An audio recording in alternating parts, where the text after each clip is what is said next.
Brasil, uma república sem povo. Bom dia, boa tarde, boa noite, queridos estudantes. Professor Fred Coates, a gente vai falar sobre esse assunto aqui, ó.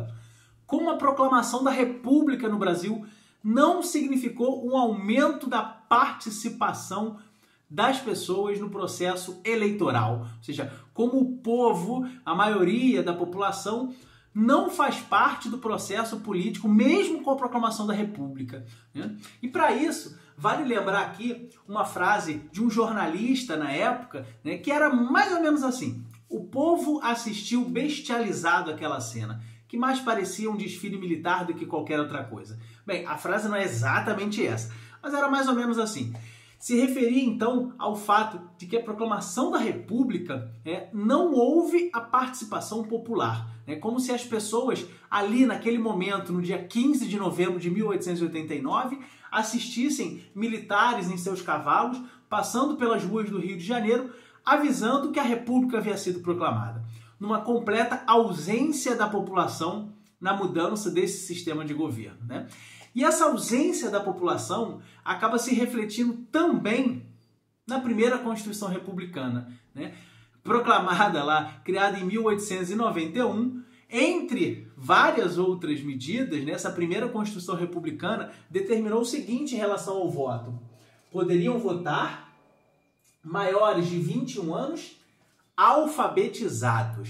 Só uma curiosidade, essa Constituição não excluía as mulheres do processo eleitoral, ou seja, não dizia assim, as mulheres não poderiam votar. Porém, havia uma tradição na política brasileira na qual as mulheres estavam impedidas de participar do processo eleitoral. Então, mas o detalhe é o seguinte: a partir do momento em que essa Constituição ela determina que o voto estaria restrito às pessoas alfabetizadas, significa dizer que a imensa maioria da população estava afastada das decisões políticas.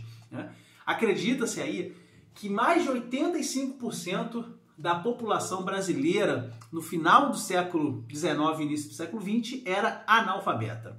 Ou seja, significa dizer que uma imensa maioria das pessoas não poderia fazer parte da política.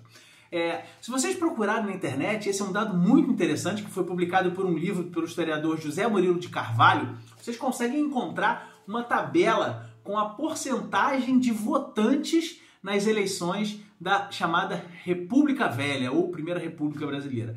E você vê que nas eleições de 1894, que foram as primeiras, somente 2,2% da população votou. Ou seja, uma porcentagem muito pequena. E esse quadro ele vai sendo acompanhado nas eleições seguintes, somente lá em 1930, para as eleições de 1930, é que você tem um aumento na porcentagem de votantes, o que também não é grande coisa, se eu não me engano, em torno de 5,5% ou 5,6% da população vota. Pois bem, durante todo este período, durante todo o período da chamada Primeira República, a imensa maioria da população esteve afastada das decisões políticas do país. Esse novo sistema de governo que se apresentou ali a partir do dia 15 de novembro de 1889 manteve a exclusão social do processo político, que já era uma característica do regime monárquico, manteve-se durante o regime republicano. Somente na década de 1930, mais especificamente em 1934, é que o processo eleitoral brasileiro ele ganha algumas características importantes. Quando o voto, por exemplo, ele passa a ser um voto secreto, quando as mulheres passam aí oficialmente a poder fazer parte do processo eleitoral. Agora, demorou muito tempo até que a população pudesse, de fato, escolher os seus governantes. Por isso é muito importante a gente valorizar o processo eleitoral.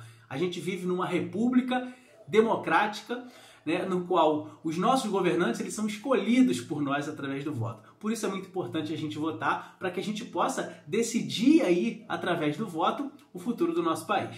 Mais uma vez, deixo aqui meu agradecimento. Não esquece de curtir, de compartilhar esse vídeo. Vamos juntos compartilhar o conhecimento. Um grande beijo, um grande abraço e um efusivo aperto de mãos.